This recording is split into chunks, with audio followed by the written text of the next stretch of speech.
नमस्कार, जय साथियों, एक बार फिर से आप सबका बहुत बहुत स्वागत है। आज हम बात करेंगे आसमान नीला क्यों दिखता है। अगर हम जहाज में बैठे और वो जहाज हमारे क्षोभ मंडल के ऊपर चली जाए तो यही आसमान काला दिखता है। अंतरिक्ष यात्रियों को आसमान काला दिखता है, लेकिन धरती पर रहने वाले हर मनुष्य को आसमान नीला दिखता है। क्यों ऐसा होता है? क्या ये नीला है या फिर काला है या फिर हमारे आँखों का दोष है?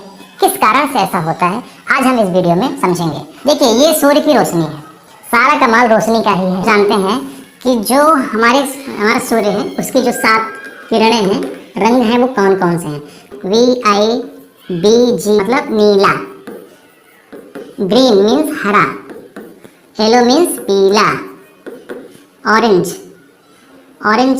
अच्छा वो ऑरेंज नारंगी है, ये बैगनी है, वायलेट मतलब ये बैगनी है, इसको ध्यान रखिएगा, ये बैगनी है, ये नारंगी है और रेड ये है लाल। सबसे पहले बैगनी है, सबसे आखिर में लाल है। हमें आकाश लाल नहीं दिखता, हमें आकाश कैसा दिखता है? इन दोनों में से दिखता है। जैसे ये आप देख रहे हैं तो ये नीला है। तो ऐसा क्यों होता है मैं आपको समझाता हूँ। देखिए, जो हमारी सूर्य की किरणें हैं, जिन्हें हमारी आंखें पकड़ पाती हैं 7 रंगों के माध्यम से, जब वो एक साथ वहाँ से रिलीज होती हैं सूर्य से, वो चलती एक साथ में है और उनका रंग हो जाता है सफ़ेद। जब सारे रंग जहाँ मिल जाते हैं तो वहाँ पे सफ़ेद हो जाता है। लेकिन हमारा जो वायुमंडल है, ये पृथ्वी के ऊपर जो वायुमंडल है, वायुमंडल जिसमें वायु है ना, जलवाष्प है, धूल मिट्टी है, ये सारी चीज़ें हैं, तो उनमें जब सूर्य की किरण प्रवेश करती है तो क्या होता है कि जो इसमें डिस्टर्बेंस है, यानी कि धूल है, कण है, मिट्टी है, ऑक्सीजन नाइट्रोजन के अणु हैं, उनसे ये किरणें टकराती हैं, टकरा करके आगे बढ़ती हैं, बिखरती हैं। तो जो बिखरने की चाल है वो दरअसल हर रंगों की अलग अलग है। तो यहाँ पर 2 चीज़ें आपको समझनी है।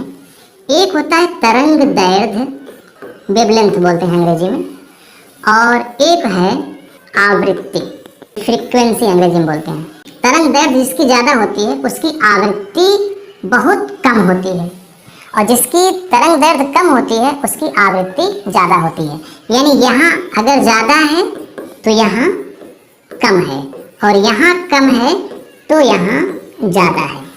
जिस किरण की आवृत्ति ज़्यादा होगी उसकी तरंग दैर्ध्य कम होगी। तरंग दैर्ध्य नीली की सबसे कम है और लाल की सबसे ज़्यादा है। कि नीला और लाल एक दूसरे के विपरीत ही रहेंगे हमेशा, बाकी किरणें इनके बीच में रहेंगी। तो तरंग दैर्ध्य सबसे कम होती है नीले की और सबसे ज़्यादा होती है लाल की। इसका मतलब व्यवहारिक भाषा में आप समझिए कि लाल रंग जल्दी से आपके पास आँखों में पहुँचेगी और नीली कम। आप देखे होंगे कि सिग्नल पे लाल बत्ती जलाई जाती है, जो टावर बहुत ऊंचे खड़े होते हैं उसमें लाल बत्ती लगाई जाती है, नीली नहीं। लाल दूर से ही दिखती है क्योंकि उसकी तरंग दैर्ध्य ज़्यादा है, बीच में वायु, नाइट्रोजन, ऑक्सीजन, जलवाष्प कुछ भी पड़ता है तो उससे वो बहुत डिस्टर्ब नहीं होती और अपने मार्ग में वो आगे बढ़ती रहती है। लेकिन नीली तरंगें जो होती हैं वो मार्ग में जब कोई डिस्टर्बेंस आता है तो विचलित हो जाती हैं और अपने उस गति से, या यूँ कहें कि जैसे निर्वात में चलती हैं वैसे वो डिस्टर्बेंस में नहीं चल पाती हैं। तो यही कारण है कि नीली रोशनी बहुत दूर तक नहीं दिखाई देती, लेकिन लाल रोशनी बहुत दूर तक दिखाई देती है। इसलिए ट्रैफिक सिग्नल में भी लाल बत्ती का प्रयोग किया जाता है ना। इंडिकेटर भी पीछे गाड़ी का लाल होता है। हवाई जहाज जब उड़ती हैं तो आप देखिएगा उसमें लाल बत्ती अलग से लगी रहती है ताकि दूर से ही वो दिख जाए, क्योंकि उसकी तरंग दैर्ध्य ज़्यादा होती है, यानी वो आसानी से आगे बढ़ती है, डिस्टर्ब वो नहीं होती। जब सूर्य की नीली तरंग और लाल तरंग दोनों चलती हैं तो नीली तरंग मार्ग में जैसे ही वायुमंडल में प्रवेश करती हैं तो वायुमंडल में डिस्टर्ब होने के कारण ये फैल जाती हैं, यानी स्कैटरिंग हो जाता है, जिसको बोलते हैं हम प्रकीर्णन। प्रकीर्णन सबका होता है, इनका प्रकीर्णन ज़्यादा हो जाता है, इनका प्रकीर्णन कम हो जाता है। प्रकीर्णन का मतलब एकदम व्यवहारिक भाषा में समझिए फैलना। ये तरंगे ज़्यादा फैल जाती हैं और ये तरंगे कम फैलती हैं। तो ये तरंगे जब कम फैलेंगी तो उतनी मात्रा में हमारे पास आसानी से पहुंच आएंगे। ठीक, तो आपसे पूछा जाए कि आकाश का रंग नीला क्यों दिखता है, तो आप बताएंगे आकाश का रंग नीला नहीं है, आकाश का रंग नीला दिखता है सूर्य की नीली तरंग के अधिक फैल जाने से हमारी आंखों को ये नीला दिखता है। जो आकाश में वायुमंडल में डिस्टरबेंस है उसके कारण नीले रंग के अधिक फैल जाने के कारण नीला ही हमको वो दिखता है, लाल कम फैलता है इसलिए लाल नहीं दिखता।